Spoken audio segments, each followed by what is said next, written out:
नमस्कार, मैं वरुण हूँ। आप देख रहे हैं मनी 9। आज हम लोग बात करेंगे पाकिस्तान की। पाकिस्तान में लगातार बढ़ रही महंगाई की, वहाँ के लोगों के सामने जो दिक्कतें आ रही हैं उन दिक्कतों की बात करेंगे। और चर्चा के लिए मेरे साथ मनी 9 के एसोसिएट एडिटर दिनेश अग्रहरी मौजूद हैं, मनी 9 के एसोसिएट एडिटर विपुल सिंह मौजूद हैं। अब पहला सवाल दिनेश सर आपसे मेरा कि इस वक्त पाकिस्तान में लगातार महंगाई बहुत बढ़ रही है। खाने पीने के सामान की वहाँ जो दाम हैं वो आसमान को छू रहे हैं। पेट्रोल डीजल महंगा हो गया है, लोगों के सामने बहुत बड़ी परेशानी आ खड़ी हुई है। ये जो परेशानी है ये एक दिन में तो आई नहीं होगी। इस परेशानी का कारण क्या था? पाकिस्तान में महंगाई बढ़ क्यों रही है? पाकिस्तान इस हाल में पहुँचा तो पहुँचा कैसे? देखिए, महंगाई के लिए तो ये है कि पाकिस्तान एक मतलब आयात पर निर्भर देश है। बहुत सारी चीज़ें आयात करनी पड़ती हैं और दूसरे रुपया कमज़ोर हो रहा है वहाँ का। तो इन दोनों चीज़ों की वजह से महंगाई वहाँ काफ़ी बढ़ गई है और पिछली इमरान सरकार ने इसको कंट्रोल करने के लिए बहुत कुछ नहीं किया। तो इस वजह से वो लगातार आप देखेंगे पिछले 2-3 साल से वहाँ महंगाई लगातार बढ़ती गई। अब वो कंट्रोल से बाहर हो गई है। तो इस वजह से अब चूँकि अभी अगर उसको बेल आउट लेना पाकिस्तान को, वहाँ की आर्थिक हालत बहुत खस्ता है, आप जान रहे हैं। तो इस कंडीशन में उनके सामने ये भी नहीं रास्ता है कि उसको कम करें, क्योंकि उनको डीजल और पेट्रोल पे अभी कीमत बढ़ानी पड़ी काफ़ी। तो अभी जो कीमत बढ़ी है उससे भी महंगाई फिर बढ़ेगी।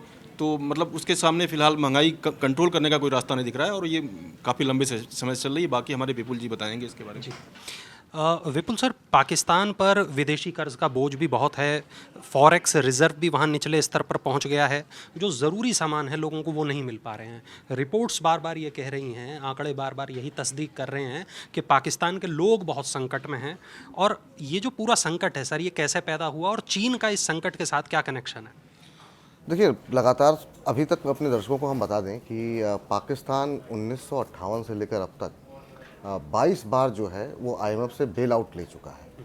तो आप ये सोच सकते हैं कि मतलब कि उसका जो ट्रैक रिकॉर्ड रहा है पाकिस्तान का, वो हमेशा से ही अर्थव्यवस्था कभी उनकी बहुत अच्छी नहीं रही।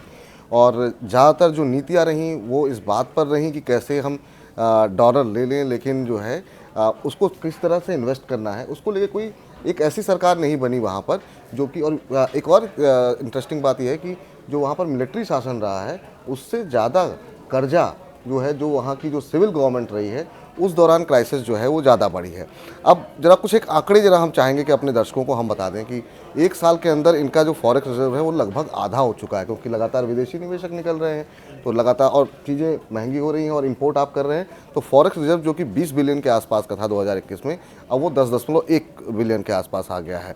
अब जो आपने कर्ज की बात की, 2008 में पाकिस्तान के ऊपर करीब 6 लाख करोड़ रुपए का कर्ज था, जो कि 10 साल में बढ़कर 2018 में 24.5 लाख करोड़ हुआ और अब ये करीब 53.5 लाख करोड़ हो चुका है।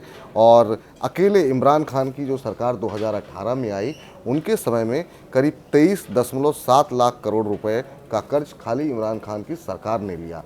तो आप सोच सकते हैं कि आप कर्ज लेकर के जब तक घी पी रहे हैं, आप एक अपने चादर एक बिछा रखी थी, लेकिन अब जैसे जैसे लोग अपने पैसे वापस मांग रहे हैं तो ये एक बार फिर से खतरा है कि अगर आईएमएफ से जो है बेल आउट नहीं मिलता है या चीन इंटरवेन नहीं करता। और आपने चीन की बात की कि चीन इसके लिए कितना जिम्मेदार है, तो इस क्राइसिस के लिए चीन को हम उतना जिम्मेदार इसलिए नहीं मान सकते कि चीन ने इस स्थिति में आने से एक तरीके से बचाया काफ़ी लंबे समय तक और अब काफ़ी बड़ा इन्वेस्टमेंट किया, जिसकी वजह से जिस देश को बहुत पहले शायद डिफ़ॉल्ट कर जाता, लेकिन चीन की वजह से वो अभी तक सर्वाइव कर पाए हैं। और आगे अगर आईएमएफ या चीन से कोई मदद नहीं मिलती है तो इस बात की बड़ी संभावनाएं हैं कि पाकिस्तान डिफ़ॉल्ट कर सकता है। बिल्कुल। मैं इसमें कुछ जोड़ना चाहूँगा। एक्चुअली चीन के लिए अभी थोड़ा उसको बेल आउट करना मुश्किल लग रहा है, क्योंकि चीन की अपनी जो आर्थिक स्थिति है थोड़ी अभी डामाडोल हुई है। अभी लॉकडाउन वहाँ लगे हैं कुछ जगहों पे, तो इस वजह से चीन भी हिचक रहा है। और कई ऐसी चीज़ें हुई हैं जो चीन, जैसे पाकिस्तान जो इसने सीपीसी के लिए जो पिछले कर्ज लिए थे, तो वो प्रोजेक्ट टाइम से नहीं पूरे हो रहे हैं और वो कर्ज भी वो टाइम से नहीं चुका रहा है। तो अभी पिछले चीज़ें वो नहीं कर रहा, तो आगे उन सारे बहुत सारे जो उसके अलग अलग फेज़ हैं उनके लिए चीन कैसे कर्ज दे, एक ये समस्या है। दूसरे वहाँ माहौल भी थोड़ा ख़राब हुआ कि चीन के लोगों पे हमले भी हुए हैं, तो उससे भी थोड़ा माहौल ख़राब हुआ है। कई चीनी कर्मचारियों की मौत हो गई, वहाँ कई कर्मचारियों की मौत हो गई। तो ये सब जो माहौल बना, तो अभी चाइना मतलब अभी बेल आउट करने की पाकिस्तान को स्थिति नहीं है फिलहाल। इसलिए पाकिस्तान के सामने अंतिम सहारा आईएमएफ लग रहा है और आईएमएफ की जो शर्तें हैं वो थोड़ी बहुत कड़ी हैं। तो फिलहाल तो पाकिस्तान बहुत मुश्किल में आता दिख रहा है मुझे तो। पाकिस्तान विपुल सर दिवालिया हो जाएगा क्या? श्रीलंका जैसे हालात पाकिस्तान में हो सकते हैं क्या? वहाँ की सड़कों से भी उसी तरीके की तस्वीरें आएंगी हमारे सामने जो श्रीलंका की सड़कों से हमें देखने को मिली थी?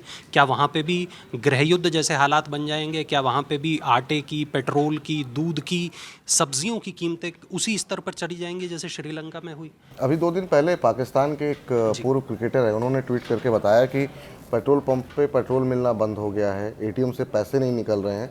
तो हालात एक तरीके से कहें तो वैसे बनते हुए दिखाई दे रहे हैं। और जैसे जो तस्वीरें आप श्रीलंका की देख करके जिसको आप ताजुब कर रहे हैं, पाकिस्तान में इस तरह की तस्वीरें हम अक्सर देखते रहते हैं। अभी कुछ दिन पहले ही इस्लामाबाद में जो जलसा इमरान खान ने बुलाया था, पूरा इस्लामाबाद से हम देख रहे थे कि आगजनी की खबरें और तस्वीरें हम सब ने टीवी स्क्रीन पर अपने देखी हैं। तो पाकिस्तान के लिए ये इस तरह की गृह युद्ध जैसी स्थिति तो बनी हुई है। लेकिन हाँ, दिवालिया होने की बात यह है तो उसमें दिक्कत वही है कि अगर आईएमएफ की तरफ से बेल आउट मिलता है तो बच सकते हैं, नहीं मिलता है और चीन भी मदद नहीं करता है तो फिर हालात निश्चित रूप से इस बार डिफ़ॉल्ट पाकिस्तान कर सकता है। कारण देखिए, पाकिस्तान में इन्फ्लेशन जो है वो करीब 14% के आसपास पहुंच गई है महंगाई दर। अभी आईएमएफ की शर्तों को पूरा करने के लिए 30 रुपये पर लीटर, ये अप्रैल की इन्फ्लेशन है 14% के आसपास। अब सोचिए कि जब 30 रुपये पर लीटर डीजल और पेट्रोल महंगा हो जाएगा तो बाकी सामान की कीमतें किस तरीके से बढ़ जाएंगी। मतलब मौजूदा कीमत में 30 रुपए का इजाफा होगा और उसके अलावा इन्फ्लेशन रेट आपका बढ़ेगा और सेंट्रल बैंक ने 150 बेसिस पॉइंट इंटरेस्ट रेट बढ़ा दिया है। तो आपकी आर्थिक गतिविधियाँ कैसे आगे चलेंगी? अगर किसी को कोई फैक्ट्री चलानी है, कर्ज लेना है तो 14% की ब्याज दर सेंट्रल बैंक दे रहा है। तो यानी कि सामान्य रूप से आपको 15-16%, 18% ब्याज मिल रहा है। तो हालात दिन ब दिन मुश्किल होते जा रहे हैं, उद्योग जगत के लिए भी, आम आदमी के लिए तो काफ़ी मुश्किल है। लोग कह रहे हैं कि आटा नहीं मिल रहा है, जो मिल रहा है वो 100 रुपये किलो तक मिल रहा है। लोग होर्डिंग कर रहे हैं जिनके पास पैसे हैं।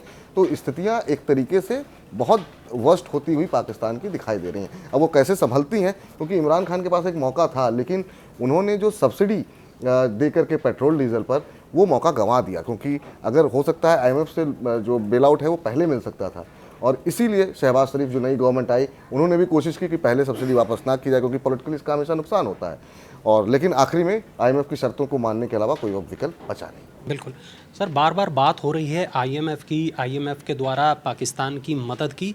ये आईएमएफ, आप थोड़ा आसान शब्दों में हमारे दर्शकों को बताएं कि आईएमएफ क्या होता है और किस तरह से ये किसी देश की मदद करता है? देखिए, अंतर्राष्ट्रीय मुद्रा कोष जो है दुनिया भर में जितने भी संकटग्रस्त देश हैं या जो भी देश जिनको ज़रूरत होती है पैसे की, वो एक तरह से बहुत सस्ते दरों पे आप कह सकते हैं कि वो कर्ज देता है। जो भी श्रीलंका जैसा कोई देश हुआ संकट में आया तो उसको बेल आउट करते हैं, वो एक तरह से लोन दे के लॉन्ग टर्म के लिए, और वो उनकी सहायता करते हैं। तो पाकिस्तान जैसा विपुल जी ने बताया कि 22 बार लगभग 22 बार उसने बेल आउट के लिए वो किया था और 22 बार उसको शायद मिल चुका है 1958 के बाद। तो आईएमएफ क्या करता है कि जैसे जो फिजूल खर्ची होती है सरकार की, कुछ उस पर अंकुश लगानी पड़ती है।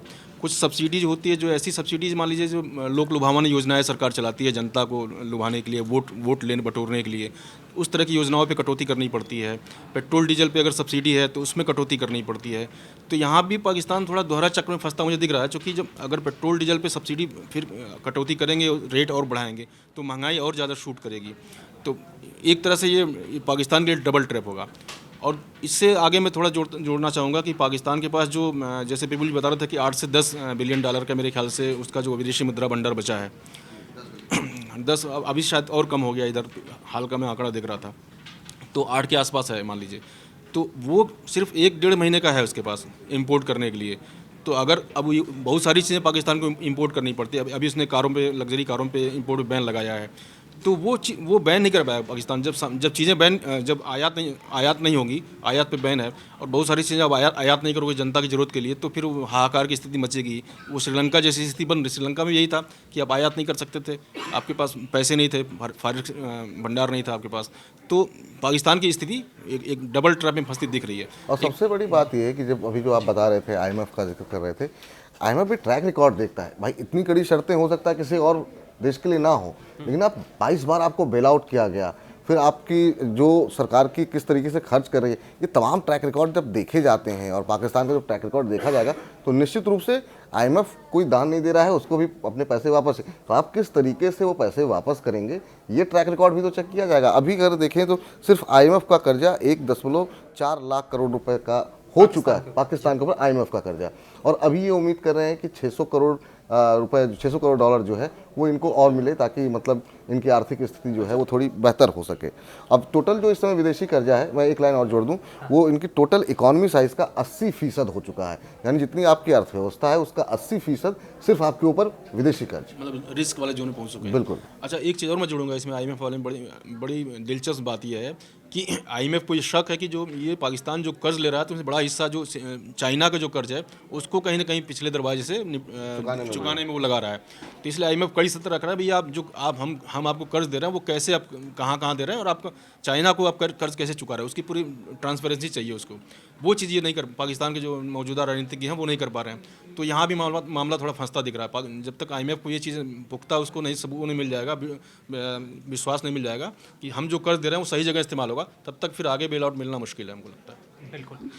तो पाकिस्तान की जो स्थिति है वो बिल्कुल भी ठीक नहीं कही जा सकती है। पाकिस्तान एक दिवालिया होने के स्तर तक पहुंच चुका है। वहाँ न केवल खाने पीने की चीज़ें बहुत महंगी मिल रही हैं, वहाँ पेट्रोल और डीजल के दाम बढ़ चुके हैं। पेट्रोल और रुपया भी 200 के ऊपर पहुंच चुका है, तो ये एक बड़ा कंसर्न है। नई सरकार जब आई थी तो 182 कांटों का भरा ताज शहबाज शरीफ ने पहना है इमरान खान के जाने के बाद। आने वाले समय में क्या होगा देखते हैं किस तरीके से। जी, तो जब पेट्रोल डीजल के दाम बढ़े हैं तो उससे महंगाई और बढ़ने की वहाँ आशंका जताई जा रही है।